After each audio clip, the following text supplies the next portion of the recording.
grow, still can't stop it. What is up? I am Crypto Mason and welcome back to the Crypto Mason YouTube channel. Shout out to the Gold Squad. We look for gold in every single aspect of our lives and we always find it. Now today we are back for another daily market update. We're hopping straight into this. Make sure that you are entered into the $500 giveaway right here that we do have going on. This will be at the top of the description. You can win $500 of any crypto that you want. The other thing is make sure that you sign up with the link in the description for Binance. Binance is an official partner of this channel. So go make an account. You can sign up if you're in the US or if you're anywhere else in the world. Let's hop straight into the market update. $916 billion on the market. 0.23 decrease over the last day. So absolutely nothing. Absolutely nothing. In terms of what's happening with the total market cap. BTC 19,100, the exact same as the day before. This is bear market stuff. This is bear market updates. These are the bear market daily market updates where we get on here and the prices are the exact same every day. And we do have to focus on the altcoins in the top 100 that are fluctuating. So if we take a look at which ones are actually doing well today, we can see Casper is 10% up on the day and 20% up on 7 days. Now let's just sort by the biggest 7-day gainer and look who that is. Well, we have Huobi. Quant, some of its gains have expired from that 7 days, but look at this. Quant, if you bought in September, at the start of September, you're sitting at $90 all the way to $180, right? You literally doubled your money there. Which is pretty absurd. It is one of the biggest gainers over 7 days. And if I'm guessing if we add this 30-day, if we add the 30-day bracket as well, how you do this, by the way, a quick tip for CoinMarketCap. If you want to see the extra percentages, go to customize and click 30 days and you'll see it right there. Let's just move it right there, apply changes, and boom. You'll be able to see who's the biggest gainer in 30 days, and that is Quant right there. So what do I think of Casper? Let's talk a little bit about Casper. Here's the Casper website. This is not sponsored at all. They are just literally making headlines slash being the biggest gainer. So I do have to cover them because their coin is doing crazy. This coin's doing good. They have a lot of stuff going on, right? You can check out their entire website right here. I have read some of the white paper and then some other tweets about Casper, and I will be transparent. I still do not hold a bag of Casper. And should I get one? Let me know in the comments. Should I get a bag of Casper? I don't know. It is up yet, so I will not be buying the top of this pump right here. I will be waiting for it to come down and then I will be getting in. So I made this little fake screenshot yesterday. This little fake screenshot of CoinMarketCap, and basically it says this is what the real top 5 should look like. XRP in number 1, HBAR number 2, Quant number 3, Algo number 4, and Ethereum number 5. And this is how I think it should look. And a lot of people think I'm trolling with this, but dude, I actually think that this should be what it looks like. Ethereum, I'm okay with Ethereum going to number 1 as well as staying in number 1. I'm actually okay with any arrangement of these in the top 5, but I truly do think that these are the coins that that should have the biggest market caps. If we're talking ranking the crypto market by market cap, these are the ones that should be up there. Now, here is a reminder that many people forget about Hedera Hashgraph. HBAR actually has first mover advantage. Just like Bitcoin had first mover advantage in crypto, HBAR has first mover advantage on being Hashgraph technology. They're the only project on this entire list that is Hashgraph technology and is not blockchain, right? They are Hashgraph. And now that that is open source, more Hashgraph related projects can actually come to being, right? So I'm excited to see like other Hashgraph projects try to compete with Hedera and HBAR. So that is something people forget, and that's another reason I'm bullish. Another little thing from the HBAR Foundation, Avery Dennison which is a global materials science company. They are on the Hedera Governing Council. They are letting users mint carbon emission tokens on their platform with the ability to even offset footprint with carbon reduction tokens. So this sounds a lot like what Dovu is doing. Now, my thoughts on Dovu, I mean, this thing it's dead. It's gone, essentially. Like, I'm sorry, but this thing is like it had millions of dollars of volume, and now it has $2,400 worth of volume. So if you have any money in this, you're never getting it out until this volume goes up, right? And there's a little lesson even in how cryptos work. Like, this thing has to have volume for you to cash out. There always has to be a buyer and seller on either end of the crypto transaction. If you're trading Bitcoin for US dollars, there has to be a real human giving you US dollars, or some bot or whatever, a market maker giving you that money for your Dovu or for your Bitcoin. So if you had $5,000 previously worth of Dovu, you can't even get it out. Okay. Moving on, we have this little clip from Brad Garlinghouse, and then we've got two quotes from Brad Garlinghouse, which I think are very important. I'm going to mute my mic, and we're going to play this new clip that came out. This is from DC FinTech 2022. Yeah, this is pretty good. So watch this. Most people outside the United States don't really care that the SEC is suing us. I'll tell you a very quick, funny story. I'll keep it short. I was in the Middle East last fall, and we were meeting with customers. I have one of the Ripple team members who's based there. It's really early in the morning. My time zones are all screwed up. We're meeting the CEO of a payments company, and the employee from Team Ripple says, well, why don't you give an update on what's going on at Ripple? And I start talking about the SEC. And after the meeting, he very delicately says to me, no one gives a shit. And his point was, if you're not in the United States, the governments in Abu Dhabi, governments in Switzerland, Singapore, UK, Japan, they provided the clarity how they view and categorize digital assets, and they don't care that the United States SEC has a viewpoint that is, pending in court. Most people. So he literally said, this guy that was talking to Brad Garlinghouse, no one gives a shit that the SEC is suing Ripple. Nobody cares outside of the USA. Then Brad also replied to this saying, my outrage has grown. As the litigation has unfolded, there is no recourse. There is no consequence to those that brought this lawsuit. The SEC's pursuit of a policy objective isn't about a faithful allegiance to the law. It's about power.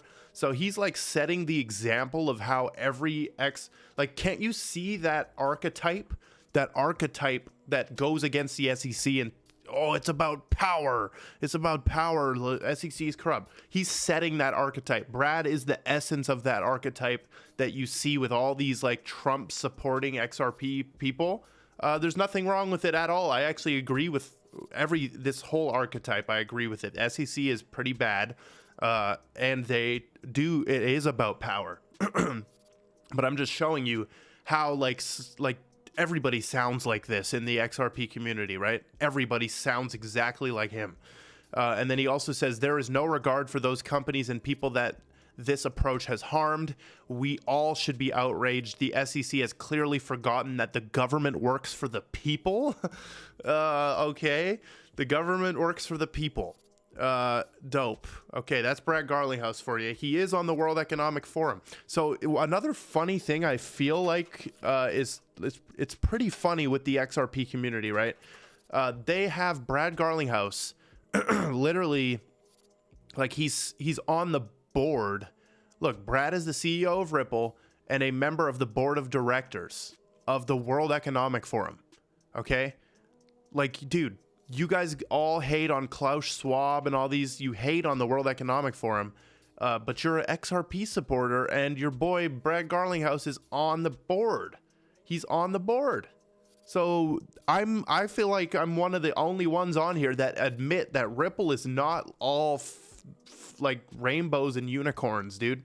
And Brad is not all rainbows and unicorns either, right? You cannot it's very crazy that people how people are positioned on this. It's really weird.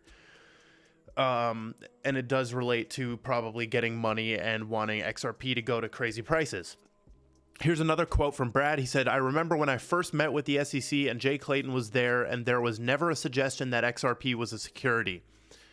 Insane, right? So this looks like it's all a plan. Ripple as a company, we have grown gangbusters over the last 2 years. We have signed hundreds of customers outside the United States. And it would suck. And it's a stupid move for the USA to shut Ripple out. They seriously need to just accept Ripple and let them operate in the US.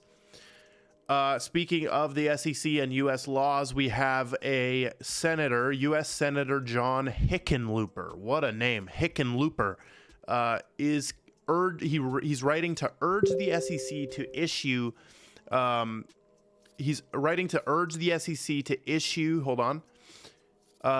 issue regulations for digital asset securities through a transparent notice and comment regulatory process.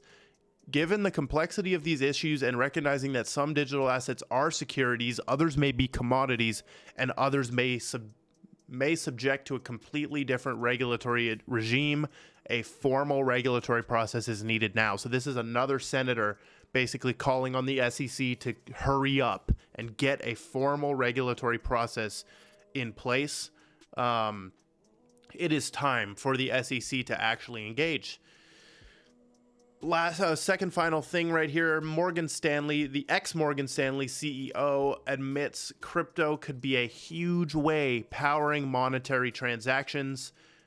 He says, take crypto. It's hard for me to understand why it has value.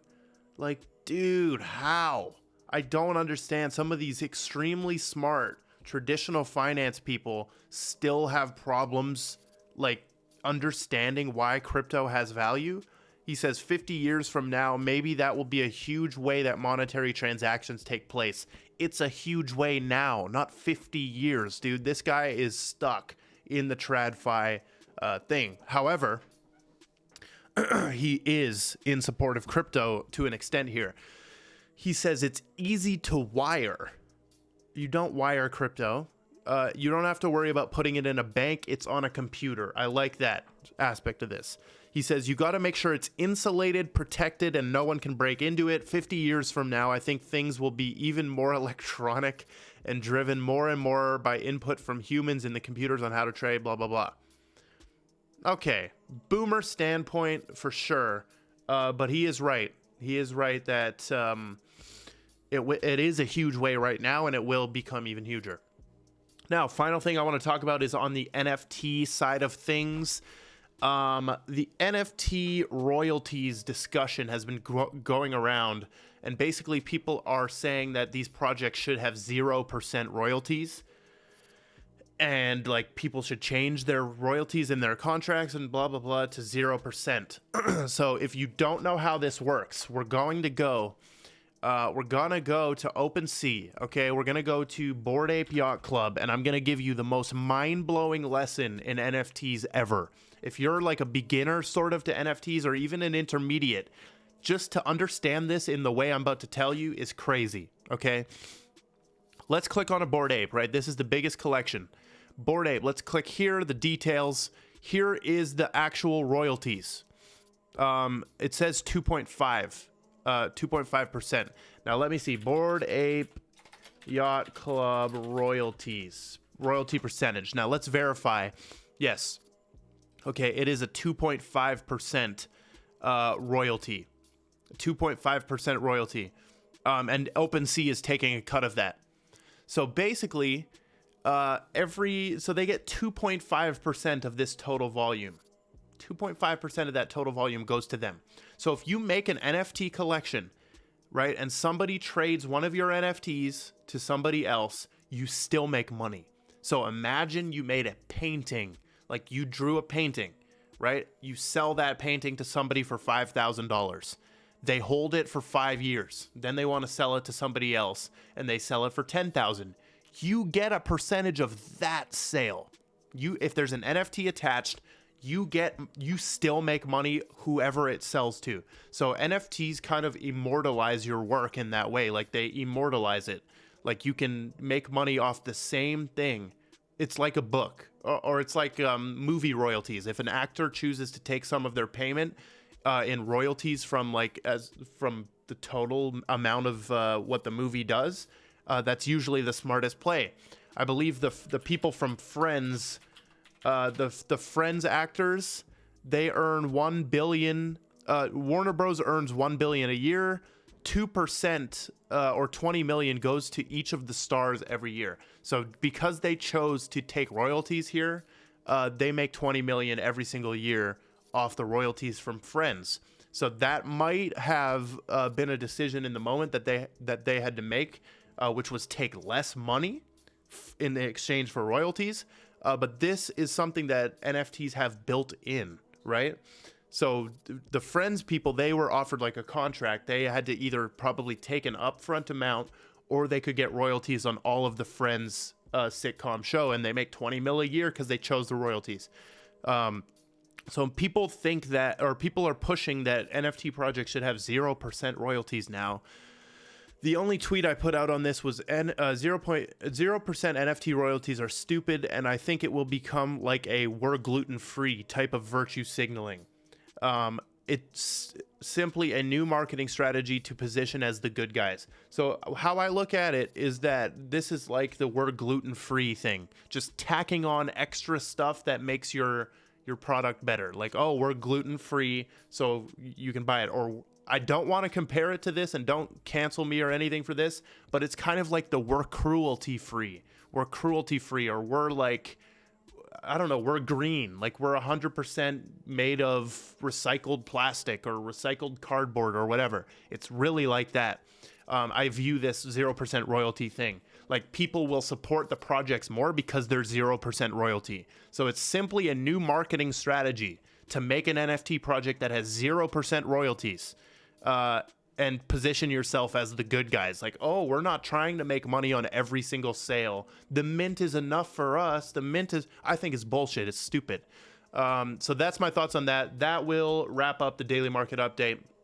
Make sure you drop a like and comment. These are long. These have been getting long. 17 minutes. I love every single one of you. Join the Gold Squad Discord, and goodbye.